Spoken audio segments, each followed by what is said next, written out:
Hare Krishna. So today morning we are discussing from the Srimad Bhagavatam, Canto 3, and this is the Lord responding to Brahma's prayers for creative energy, and he is speaking. So I'll talk about this in three broad parts. I'll use the standard acronym that I use, CHIT. First, we'll look at the context of what is going on over here. Then we'll get some insights. And finally, we'll have a takeaway. How can we apply in our life? So what is the context over here? This is one of the first places in the Bhagavatam where the Lord is speaking directly. It's significant that in the entire first canto, Krishna appears at many places, but there are very few verses where Krishna is directly speaking, like Shri Bhagavan Uvacha. Those words don't come. In response to Kunti's prayers, Krishna smiles. In response to Arjuna's request, what is this weapon? Arjuna's inquiry. Krishna answers, but there's not much speech. Even later on, when we have Krishna going to Dwarka, his actions are described. How he hugs his equals, blesses his juniors, offers his respects to his elders. But Krishna's words are not described so much. Even in the second canto, there's not much description of Krishna speaking. It's not there. It's not that it's not there. This is the first major section where we have Shri Bhagavan Uvacha. The maximum this comes is in the 10th canto and the 11th canto, where we have Krishna speaking. Actually, even in the 10th canto, there are more of Krishna's actions than words.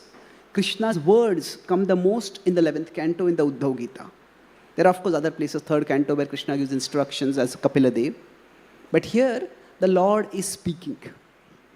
So, this is the first major instance in the Bhagavatam of the Lord speaking. And when he is speaking, what is the broader context?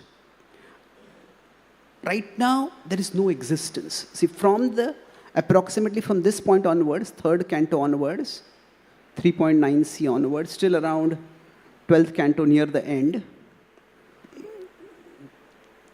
we can say that the Bhagavatam is like a biography of one of the universe. Or more precisely, it's the biography of one day in the universe. And within that, any biography that is written, the focus is the biographer has to select which incidents to highlight and which incidents to downplay. So, in this narrative, where the major part of 3rd and 4th cantos, actually from there onwards till the 7th canto, the focus is on the first Manu. The first Manu is the Swayambhu Manu. And then from the 8th canto onwards, there's a quick description of the next 6 Manus in just one chapter, less than one chapter. And then after that, from the 8th canto onwards, the description is of the current Manu. That is the Vaivasvat Manu. So, like that, there are mainly particular incidents in the universe history that are described within one day. So, Swayambhuva Manu, in his life, especially again, those incidents where the Lord appears or some great devotees do some actions, that is described. And after that, Vaivasvat Manu. Now, within this, or before all this starts happening, before the Manus appear, at that time, the creation is yet to begin. And Brahmaji has appeared, and he is in space and he is spaced out. The space is all around him and it's completely overwhelming. It's dark. He doesn't know where he is, who he is, what he is supposed to do. And at that time, after performing austerity, on hearing the word tapa, he gets to have the darshan of the Lord. He offers his prayers and the Lord is responding. So we could say, in the history of the universe, this is the first conversation. From the historical point, not the first conversation in the Bhagavatam, but within the history of the Bhagavatam, this is the first conversation. And creation itself is a very intricate process. Now, we have had the temple renovated, and those who are involved in the renovation, it requires immense attention to every detail to make things happen. So, this is just one temple, and one part of a temple being constructed. Brahmaji is the creator for the whole universe. And creating things requires attention to detail. But while there is attention to detail, it's also important to remember the ultimate purpose.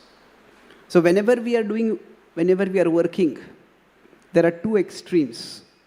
One is we get so caught we get focused only on the details, and we forget the ultimate purpose.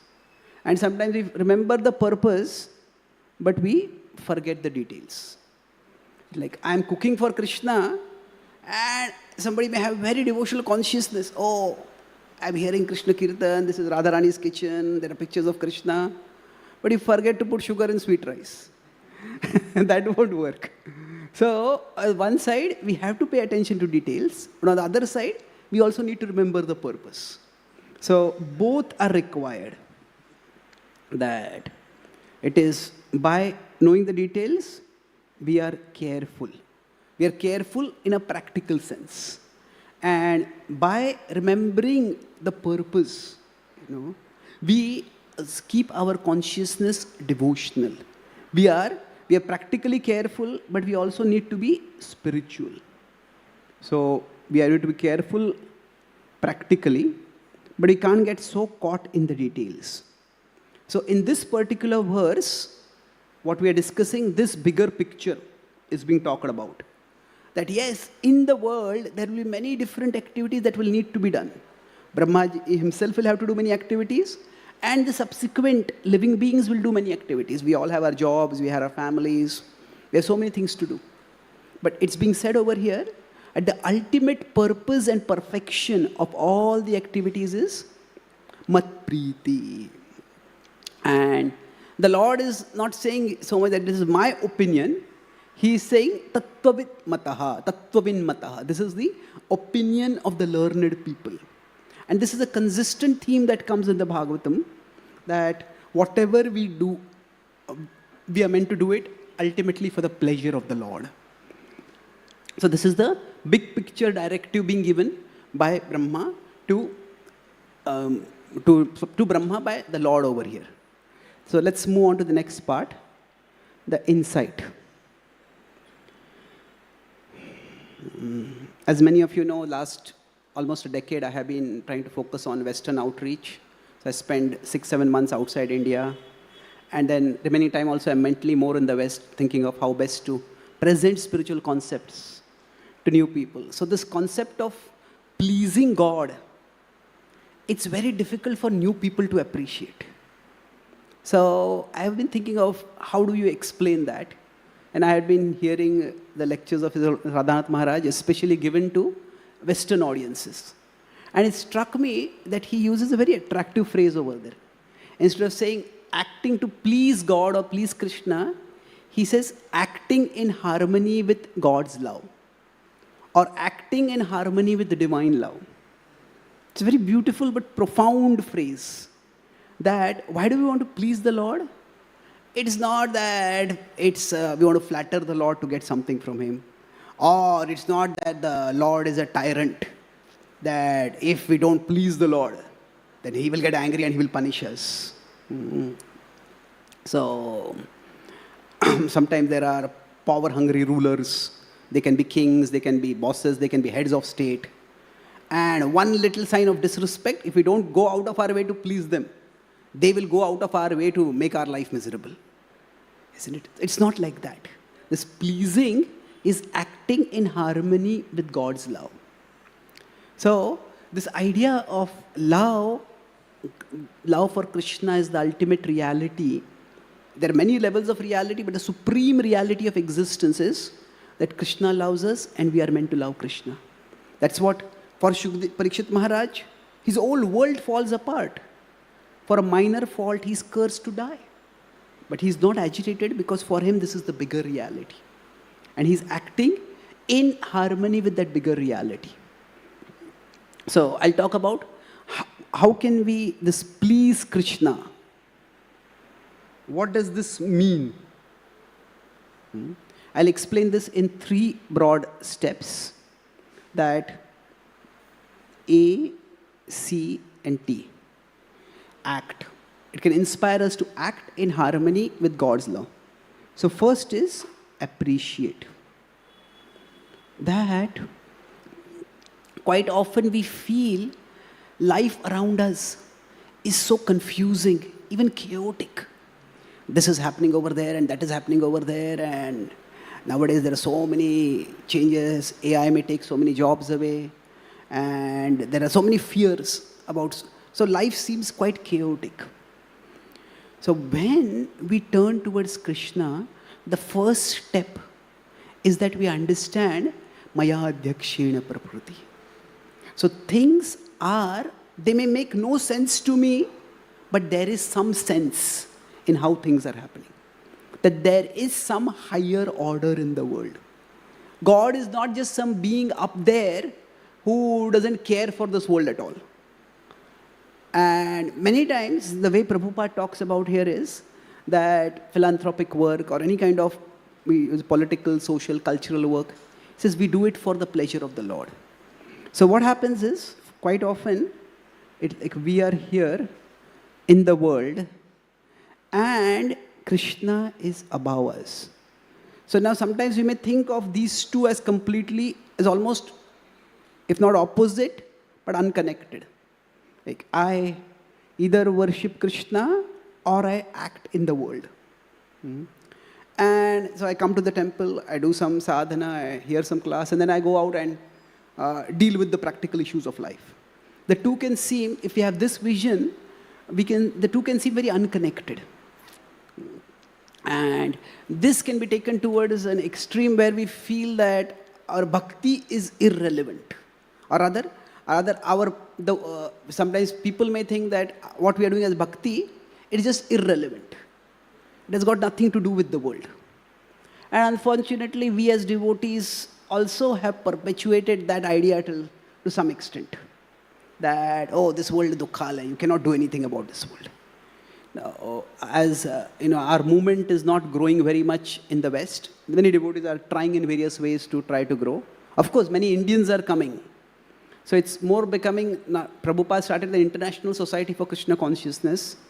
What is happening now, it's becoming an Indian Society for Krishna Consciousness with international branches. And there are many people everywhere, but not many Westerners are coming.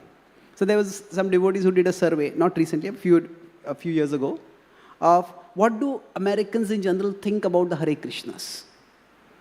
So there are different opinions, but one thread that came, one theme that came, that was one person articulated very nicely, sir, a bunch of jolly, impractical people. So we dance and sing on the streets. So we are jolly, but what is that singing and dancing on the streets got to do with real life? So it can appear as if what we are doing is completely irrelevant to the world. So we are pursuing our self-realization and we are happy in our spiritual life. And that's good, at least over there is positive. We are not creating trouble for the world. But there's some religious hardliners who do that. And there is the fastest growing religious denomination in the world, in the Western world, in America, is called nuns. It's not N-U-N, nun, it is N-O-N-E, nun. So, and nun means, what is your religious affiliation? None. I don't care for it at all. Their idea is that you religious people fight about the nature of the other world and you create trouble in this world. So I don't want anything to do with this world at all. I don't want anything to do with religion at all. So, but this is not the vision that the Gita has. At the first level, it's not just Krishna is up there. Actually, the understanding is that while Krishna is up there, actually the world is also within Krishna. Yataha pravrittir bhutanam yena sarvam idam tatam. From whom the world has come and by whom the world is pervaded. So we appreciate that whatever is happening in the world, there is some higher purpose. That it may not make any sense to me, but there is some sense. And our scriptures acknowledge that there's a lot of mess in the world today. But then the higher sense is that this is the change of the cosmic seasons. This is Kali Yuga. And in Kali Yuga, there is going to be a lot of mess. But that doesn't mean Kali Yuga is out of the control of the Lord. Kali Yuga is also within the control of the Lord. So that we appreciate. That things are moving towards something good. That good may take a long time to come, but things are moving towards something good. We appreciate that God is overseeing things. So we're talking about pleasing Krishna. Pleasing Krishna may seem far away for a person who thinks that God itself is irrelevant. So the first level is we appreciate that there is a divine reality. And when we appreciate, what happens is, so this appreciation gives us some peace. That I may not be able to make sense of things, but things do make sense. There is some sense in the things. And that's why studying scripture is so important. Now, nowadays, if we don't study Shastra, don't hear classes, the world is coming to us everywhere through our devices. This breaking news here, that happened over there, that happened over there. So, we end up being overfed on the world and underfed on the word of God. And the more we are overfed on the world, that means, oh, this happened here and that happened there and that thing happened over, that person did that, we will become more and more agitated. We'll become more and more restless. So when we appreciate that Krishna is in control, that gives us some level of peace. One of the characteristics of Kali Yuga is upadrutaha. The mind is constantly agitated. And one reason is that, many reasons, but one reason it is agitated is because nothing makes sense. And we don't look at scripture, we look more and more at the world. And it just seems very chaotic. That's why, just even if we study scripture regularly, we understand that there is a higher plan. That conviction comes to us. Shraddhava labhate jnanam tatparah sanyatendriya jnanam labdhva param shantim achirena adhigacchati. Shanti, that peacefulness comes. So appreciate that there is some higher plan. Now, that's at a more, just like a passive or a jnani, contemplative level. Okay, there is some higher plan. But the next is, we don't just appreciate, we connect. Connect means what? That we understand that not only is God moving things towards some good, God can use me as a part of His plan. That God can use me and I can do some good in the world through my connection with God. So, Krishna is controlling the whole world ultimately, but Krishna wants to act through me. So the first step is I look upwards to appreciate that there is a higher plan. The second step is I connect with Krishna in a mood of service. And then through that connection, we don't just get peace, we get a sense of purpose. And that is even more important for us. That, yeah, things are happening, and this is happening there, and that is happening there. But what am I meant to do about it? So that sense of purpose is very important. The Gita is not just abstract spiritual knowledge. Krishna is not just telling Arjuna, Maya Dakshina Prakriti. Krishna is also telling Arjuna, you be a part of my plan. Tasmat tvam uttishta yasho labhasva. He tells, you become a part of my plan. That connection, as Krishna tells upon 1133, you become a part of my plan, And when you become a part of my plan, you will get a higher purpose. And for each one of us, this sense of purpose, this sense of mission is extremely important. And this is where Srila Prabhupada in the Ishopanishad talks about a theme similar to what he's talking in the purport over here. Kuruvan evehe karmani jijivishe chatam samaha. And that purport, Srila Prabhupada says that one may live for hundreds of years if one is living in harmony. So somebody may pursue nationalism. Prabhupada uses the word internationalism over here. Nowadays the word more common is the global world order, globalism. So all these, there are different ways in which different people may feel that I can fix the world. And that's not bad if we see it that let me become an instrument of God. Somebody may work to remove poverty from the world. Somebody may help to heal sickness in the world. Somebody may want to give education. There are different causes that different people may take up. But it is not just we who are trying to create meaning in the world. There is a higher order, there is a higher meaning, and we can become an instrument in that. And the purpose of Varnashram ultimately is that we all have certain interests. And those interests, we use it in the service of the Lord. The purpose of Varnashram is Ataha Pumbir Dujasreshta Varnashrama Vibhagasha Sanushthitasya Dharmasya Samsiddhir Haritoshanam. So by nature, a Brahmanical person will want to be intellectual, will want to analyze. But then use that analysis to share higher philosophical and spiritual wisdom with others. Somebody might want to be an artist, and wherever they see something, they want to depict it attractively. That's fine. But do it in a mood of the service to the Lord. So we can be a part of a higher plan. So it's not just we trying to create some small pocket of meaning in a meaningless world. There is a higher meaning even if we don't see it, and we can be a part of that bigger team.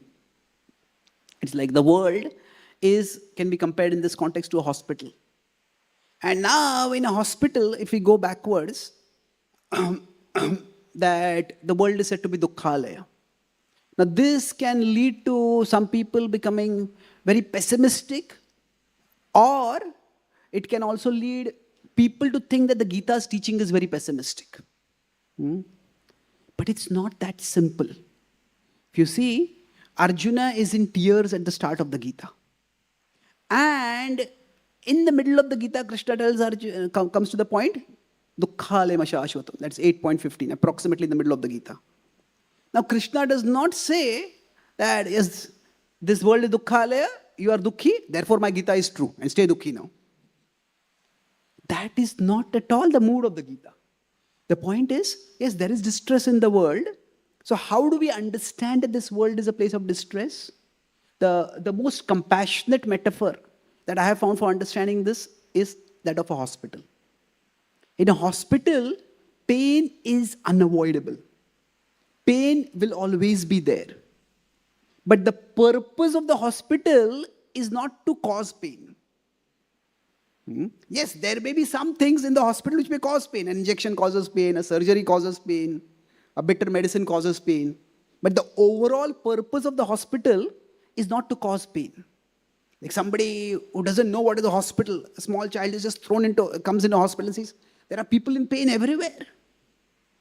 But appreciate that things are moving for a good purpose. That's the first part. That there is some sense in what is happening. So yes, this person might be screaming over here. This person might be coming over here. One of my friends works in the emergency department, and he had invited me to come there. I had to do some tests in America. So when I went there, this was in Chicago, and it was in a high crime area, and like people were coming with bullet wounds and car crashes, and it's quite ghastly. But then, while there's a lot of pain over there, but there is a purpose over there. Sorry, there is an order over there. So appreciate that if this world is like a hospital, there is pain, but things are moving for good.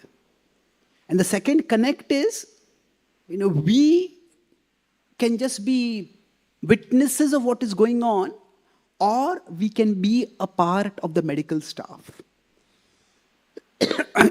Each one of us can play a part in the overall healing that is happening in the hospital.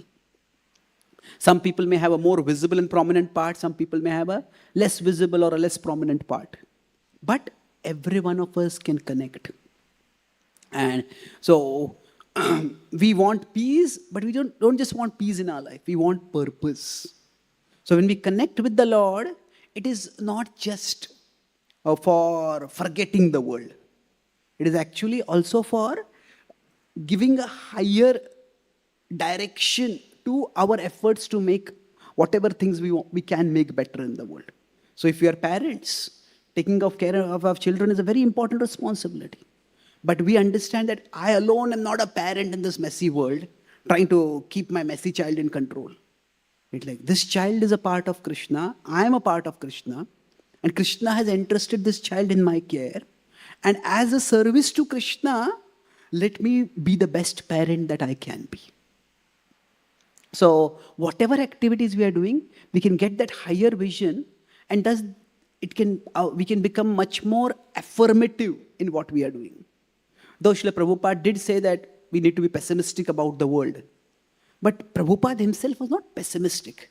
If he had been pessimistic, he would never have been able to go to America all alone at the age of nearly 70, after having a track record of no visible success in India for so many years, though substantial success. So, if we are a spiritualist means we have to be an optimist. That's what it is, that if we actually see Krishna, then we need to see that Krishna's hand is there in the world and Krishna's hand is there in my life. And therefore, things are moving in a positive direction. So to be a spiritualist means to be an optimist. And if we are a spiritualist and we are a pessimist, then that means we may not be a philosophical atheist, but we are being a psychological atheist. Philosophically, we may accept that God exists, but in terms of the way our emotions are, it is as if God doesn't exist at all. And everything is just going wrong in my life. So that's why theism, and not just theism, but spirituality. That means theism is just God exists. But spiritualist means that our spirituality is an active part of our life. Spiritualist needs to be an optimist. Now that doesn't mean that every single thing that we do will work out. Of course not. Srila Prabhupada himself tried many things and they didn't work. So it's not that if somebody is a doctor in a prominent hospital, not that every patient is going to survive. There will be unfortunate things that happen.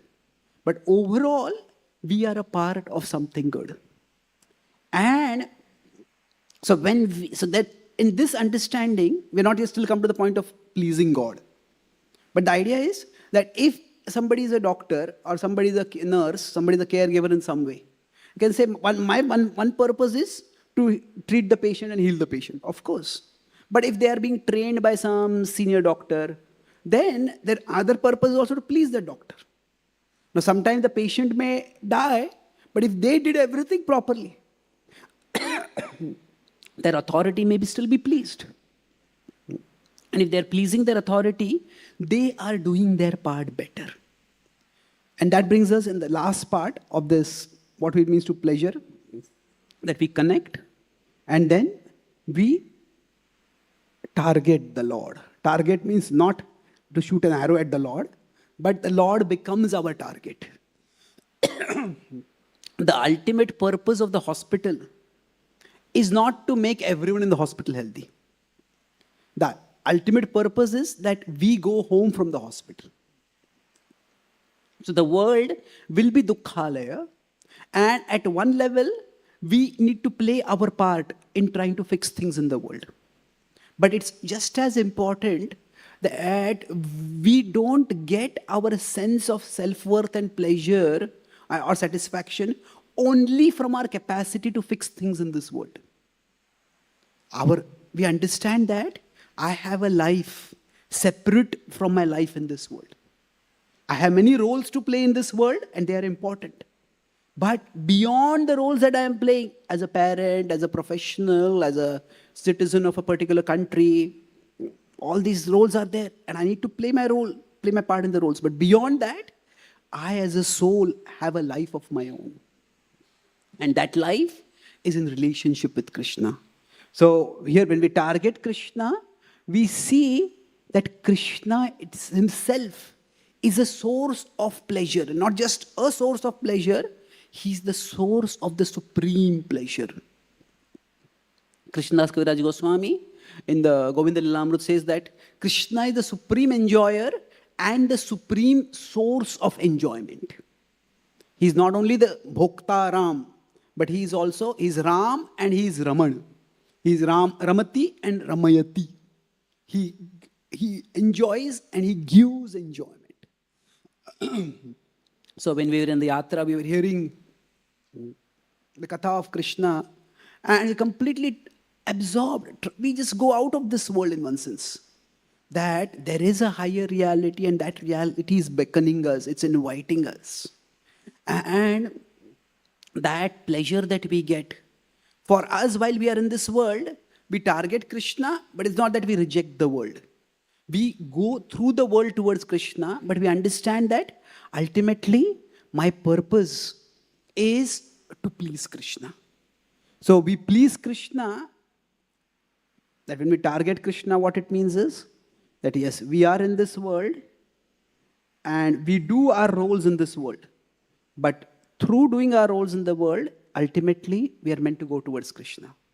So when we keep our target as Krishna, this is where pleasing Krishna starts making not just some sense, but it starts making the supreme sense. So initially it is that when I say connect, that is the level of 9.27. Yat karoshi yat ashnasi yat juhosi dadasi yat. And whatever you do, you offer to me. But then when Krishna becomes our target, that is, what Chakravarti part talks as a higher level, ma manusmara yudhyacha. That it is not that I do what I think is important and I offer it to Krishna. It is that I understand Krishna is the most important, and then whatever I do it as a service to him, as a part of his plan. So when Krishna becomes our target, that is where we understand that in pleasing Krishna, there is a whole life of love and there's a whole world, so in fact a whole universe of immense joy that is there. Iti druk swalila bir ananda kunde. So iti druk, see this druk, just behold, Krishna is showing it to us. Swalila bir, my pastimes, it's ananda kunde. It's a giant lake of joy in which we are meant to immerse ourselves. So the pleasing the Lord, yes, we may do yajna, we may do puja, we may do dan, and all these, we may do our various roles. The first in the list, that was putena, that means whatever is considered good work in this world. And then there are specific religious activity that are mentioned. But the purpose of all of these is ultimately to please the Lord. So pleasing the Lord means acting in harmony with God's love. That brings me to the last part, the takeaway for us. That if we understand all this, then what could be the takeaway for us? At one level, whatever place we are in, we can try to cultivate curiosity. That, okay, what is Krishna teaching me over here? What does Krishna want me to do over here? Instead of simply seeing things from a self-centered perspective. Now, I told this person to do this, why didn't that person listen to me? I wanted things to happen in this way, why are things happening this way? Things are happening that way. So, instead of having that, we can just cultivate curiosity, yes. Now, that does not mean suddenly we'll get some flash of illumination that, oh, Krishna will come in some dream and tell us, okay, this is my plan here right now. Curiosity means that we see, okay, how can I act here in a mood of service? This is the situation I am in. Maybe I would have preferred to be in a different situation, but this is the situation I'm in right now. How can I please Krishna in this situation? Srila Prabhupada writes in a letter to Jayapataka Maharaj that he goes, what does Krishna consciousness mean? He says 5 things. First he says is to understand that Krishna is in control. That to understand that Krishna is always in control, that things are happening for ultimately good purpose, that to be fixed in doing our part, to not be attached to results, and to absorb ourselves in remembering Krishna. So I'm paraphrasing over here. I didn't, but the point is that we understand that I'm a part of Krishna, but ultimately, and I want to fix things in this world, but ultimately, my target is Krishna.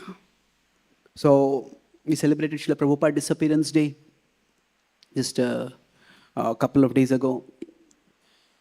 So, we will see that I was talking with Bhurujan Prabhu in Vrindavan the next day, and he was telling me that, he was there in the Vrindavan temple for the evening ceremony.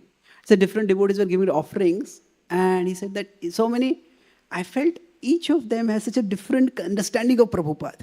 The quotes from Prabhupada that they were highlighting, the pastimes that they were remembering. Their vision of Srila Prabhupada is so different from mine. And he said that but that didn't make me feel any insecure. It just, Prabhupada, like Krishna, attracts different people in different ways and engages different people in different ways. So how I connect with Krishna, how I become an instrument for Krishna, may be very different from how someone else becomes an instrument for Krishna. But ultimately, through it all, we are trying to please Krishna. That is our target. So when we have that as the target, then whatever we do and whatever level of success we get in the world, in terms of getting the thing done or getting people to appreciate and applaud what we are doing, ultimately our focus is to please Krishna.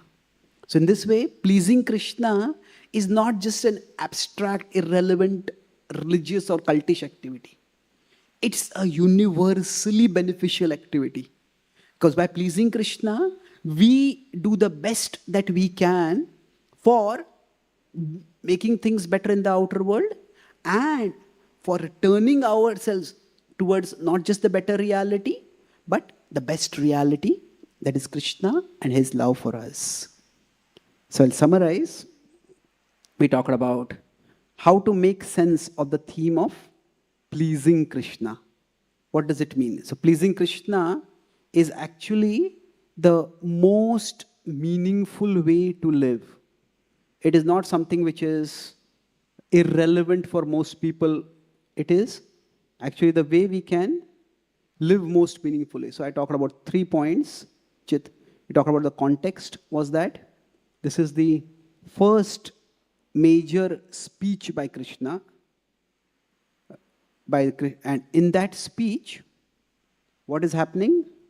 We have a vision given. I talked about how in all the work that we do, we have to pay attention to the details, but we also have to be aware of the bigger purpose. And both go together, that's the best. So that awareness of the bigger purpose is what is focused on in this particular verse. That whatever we are doing, we do it for pleasing Krishna. Then in the insight part, I talked about that pleasing Krishna. What does it mean? At one level, to act in harmony with God's love. So how do we act in harmony with God's love? For that, I talked about 3 levels. That we took the acronym ACT. And does anyone remember ACT? A was appreciate that there is some higher purpose. That even if things don't make sense, there is some sense. So the underlying metaphor I talked about, the world is like a hospital.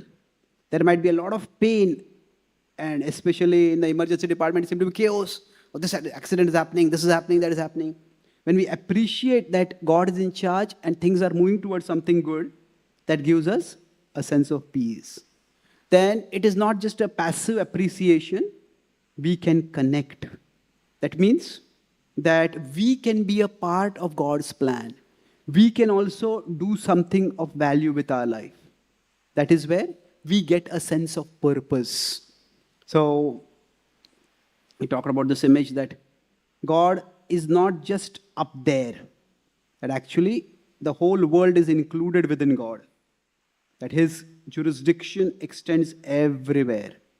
So first is we appreciate God's controllership, and then we connect with God while acting in the world, and finally we make God our target. That while I'm trying to fix things in this world as a part of my roles and responsibilities here, but ultimately my self-worth and satisfaction, they come not so much from my capacity to fix things, but from my relationship with Krishna. That target is to understand that there is a higher world of love and I need to enter that world. That gives us the supreme pleasure.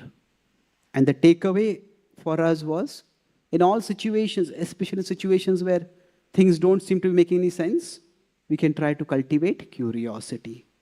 What is Krishna doing over here? How can I be of service in this situation? How can I play a part in pleasing Krishna in this situation?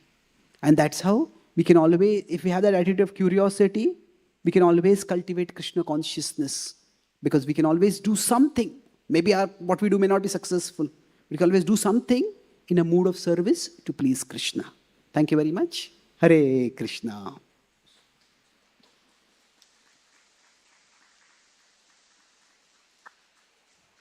Is there any quick question or comment? Yes, Prabhu. Here, Michael.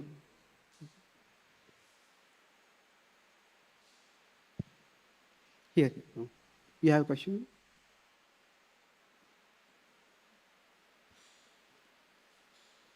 Hare Krishna. Through in that takeaway message, you have mentioned that 5 things you started out. You said that Krishna is in control, then you said about Origen Prabhu's example. So I thought maybe second, third, or you have covered that. Okay, all the 5 things, basically, the 5 things that I mentioned was Krishna is in control, things are moving as they are meant to. That's the same things. I'll find that letter and maybe I'll give it to personal privately. Things are as they are meant to be, that we act in a mood of service, we try to please Krishna, and ultimately we immerse ourselves in remembrance of Krishna. So it's not exactly 5 distinct things, but it's more or less very similar to what I talked about ACT that way. Okay. And second thing is, Prabhu, that in this insight part you have mentioned how first thing we appreciate whatever is there, Krishna is controlling and he's doing it, and it's best. Then we connect, find a purpose, and how we can then serve in this scenario. But then sometimes when the things which people think is like very bad that has happened, Krishna can't do this, right? But we can understand the karma and all are involved in that. We cannot say like this. But then when we still we have to appreciate Tattenu Kampan, like this should have happened. But we cannot speak to them at that point. Otherwise it would be like hard-hearted. Yeah, correct. So in that sense, how do we appreciate or... Okay, see, terrible things happen in the world, and can we help others appreciate that there is some God's plan over there? Ultimately, in life, we have a choice. The fundamental choice which we all have to make is that does life make sense or is life senseless? Or you could make it even more practical. Will my life be sensible or senseless? So there will always be pockets in our life where things will just not make sense. And sometimes they can be more than pockets. So let me put it another way. Let's put it this way. See, if this is existence. Now, there are just 2 ways we can look at existence. Science functionally is not atheistic, but non-theistic, as of it exists now. Science doesn't bring God into the picture. But then, if we consider this as existence, within existence, science tries to find islands of meaning. Oh, why did this apple fall down? Oh, there's a law of gravity by which this happens. Why did this volcano explode over here? Oh, because there is the change of temperature and there's this pressure and all that. So basically, all of science is an attempt to make sense of things in the world. So now if that's what we human beings try to do. When we interact with people, we try to make sense of why is this person acting in this way. So now we all try to find some pockets of sense in the world. Now, are these pockets of sense existing at random in isolation? Is existence like an ocean of meaninglessness in which somehow some islands of meaning have come up? That's one way of looking at it. So if we look at the non-theistic worldview, that the whole existence is like an ocean of meaninglessness. And somehow some pockets of meaning have come over there. Some islands of meaning have come. The other alternative is that if we consider all of existence, now that within existence, there will be some islands of meaninglessness. Why did this happen? We will not be able to make sense of it. If you see in the Mahabharata, after Yudhishthira Maharaj is exiled, one consistent question he's asking the various sages is, how do I make sense of what happened in my life? I was trying to be a good person, and even when he gambled, that was out of his goodness, not out of his greed. He wanted to obey his elders. So, Yudhishthira was called for gambling by Dhritarashtra. So, why did this happen to me? And it's no one who really gives him a very clear answer. They give the way they give answer is by telling about people who have been in similar situations that suffered more than you. But nobody gives him a flashback. You were so and so in this life, and you did this, and this person was like this, and that person did that, and that's why now you are together. Krishna is omniscient. We can say the sages may not be omniscient. Krishna is omniscient, but even Krishna does not give Arjuna any flashback about why does he have to fight against Bhishma and Drona. So the whole focus of our scriptures is more forward-looking than backward-looking. The karma is a broad way to give, the philosophy of karma is a broad way to give us a sense of purposefulness for our life. That my action, sometimes the focus of karma is put too much on judgment. That you did something bad and that's why you are suffering. But that is not the mood of the Gita in emphasizing karma. Nowhere in the Gita presents karma as a doctrine of judgment directly. It's more of encouragement.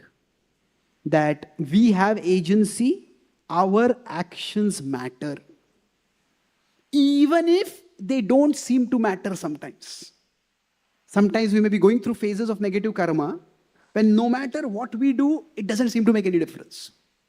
But that doesn't mean it will never make any difference. We all have seen in our life, sometimes we do our best, and not only we don't get the best, we get the worst. But there are many other times when we have done our part and we have got something good. Sometimes we got better than what we deserve also. So the idea is that there will be areas in our life where it will never make sense. But do we want to extrapolate from there that nothing makes sense? Or are we still open to the idea, yes, I don't know why this happened, but overall things do have a purpose. So let me continue on. So that's why rather than thinking of, is God the cause of our suffering? Is karma the cause of our suffering? The focus of the Gita is more on that through dharma and through bhakti, we can find healing even amid our suffering. That you keep doing your part, that is your dharma, and do it in the mood of service to God, that's bhakti. And we can make our situation better. So, Macchittaha sarva durgani mat prasadat tarishyati. One way to understand that is, greater than the world's power to hurt us is Krishna's power to heal us. So we don't get too caught in why the world is hurting me in this way. But greater than the world's power to hurt me is God's power to heal me. Therefore, let me stay connected with God and let me act to serve God and please God in whatever situation life puts me in. Whatever karma may get me to, Krishna will get me through. Thank you very much. Hare Krishna. Yes, Mataji, one quick question.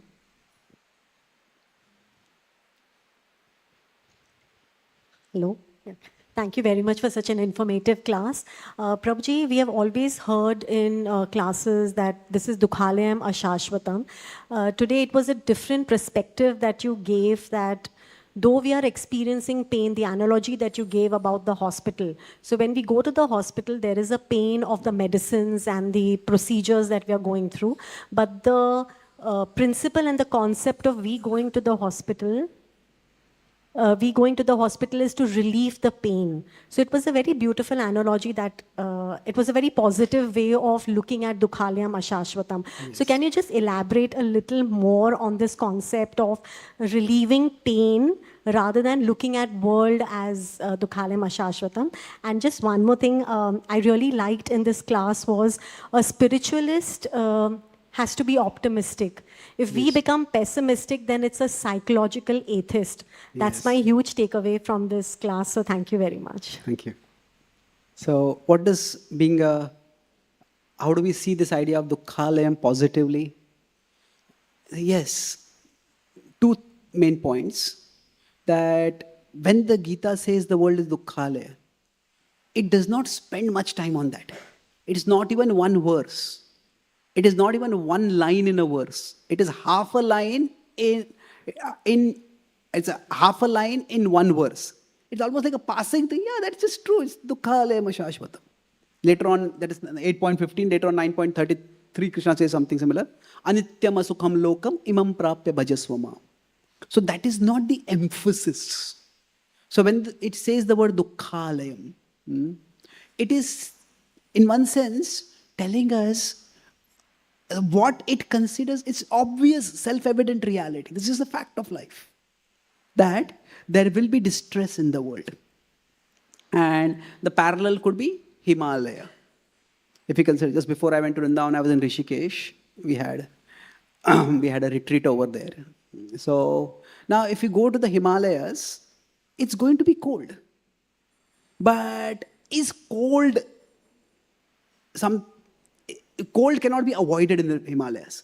But is cold the only thing to experience in the Himalayas? No, there is so much more. No, there is the beauty of the flora and the fauna.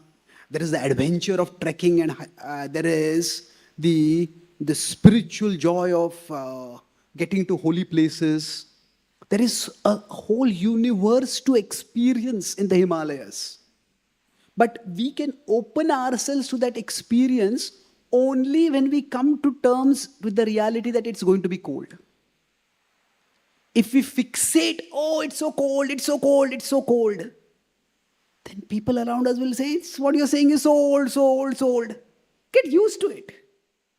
So, when the Gita says this world is Dukhalaya, that means that distress, dissatisfaction, disappointment, all these will always be components of our life's experience. Just as cold will always be a component of any visit to the Himalayas. But it doesn't have to be our only experience. So, to the extent we try to eliminate cold from our experience of the Himalayas, no, even the slightest cold will make us miserable. Similarly, when we make the mission of our life to remove all distress from our life, that itself will increase distress in our life. Isn't it? If we make the mission of our life, there should not be a single problem in my life. That purpose itself will make even the smallest problem coming as a sign of our failure. And that will make us miserable. So when it says the world is Dukhalaya, make peace with the fact that there will be some dissatisfaction, some distress, some disappointment in life. Now, having accepted that does not mean that we have to increase the distress. It's that when we go to the Himalayas, it's always going to be cold. But that doesn't mean we can't go with warm clothes. That doesn't mean that we cannot create some heating arrangements. But we understand that no matter how many warm clothes I wear, no matter how heating arrangement I create, some cold, I'll experience some cold somewhere. But the point of the Himalaya, being in the Himalayas, is not just to expose ourselves to cold. It is neither to protect ourselves from cold.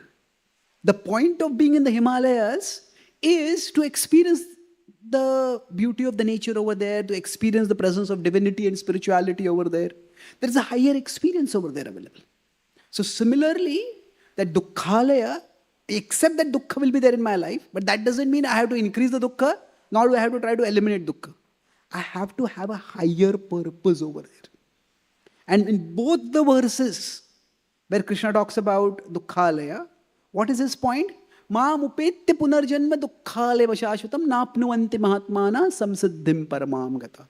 Maam upetya. Know that this world is dukkhalaya, therefore worship me. Similar 9.33. Anityam asukham lokam imam prapya bhajasvamam. So cultivate a higher purpose in life. And that's why, pleasure is a very fragile purpose for life. Because all of us will have times in our life when there'll just be no pleasure. And if pleasure is the driving purpose of our life, we'll start feeling, what is the point of living when there is no pleasure? And now as a higher worldview is being taken away from many people, because people have become non-theistic or atheistic, then if there's no pleasure, people actually think, what is the point of living? And they end their life. It's oversimplified understanding. Not so oversimplified, it's a very simplistic understanding of suicide. But my point is that if somebody's conception of life is, it should be enjoyable. It's for enjoyment. Then life is very demanding. Pleasure is too fragile and too superficial a purpose to sustain us through life's troubles. So the Gita says that the purpose of life is not enjoyment. It is actually not enjoyment, but it is purification. It is elevation of our consciousness towards Krishna. Kayena manasa buddhya kevalair indriyairapi yoginah karma kurvanti sangam tyaktva atma shuddhaye. So when we go to the Himalayas, we don't just go for pleasure. We go there for a purpose bigger than pleasure. Yes, there'll be wonderful moments of pleasure over there also when we get to see a holy place or we see the beauty of nature. But if pleasure alone were the purpose, why would anyone go through all the hardship of going to the Himalayas? So yes, in our life, pleasure will be there. But pleasure is too limited a purpose for life itself. And pleasure is too limited a purpose even for bhakti. Yashoda is in anxiety at times when Krishna has disappeared somewhere or Krishna is committing mischief and she's getting complaints. So there is a richness to life and a richness to relationships that becomes impoverished when we become too pleasure-centered. Pleasure is definitely there even in the spiritual world. But it's not only pleasure. There's a rich array of emotions and they fulfill our heart. So like that, when we see that my purpose of life is to act in a way that I come closer to Krishna, that I become purified, then I may or may not get success in whatever I do. But I can always get purified through whatever I do. And that's the basis for our optimism. Okay. Thank you very much. Srila Prabhupada ki jai. Grantraj Srimad Bhagavatam ki jai. Nitai Gaur Premanande.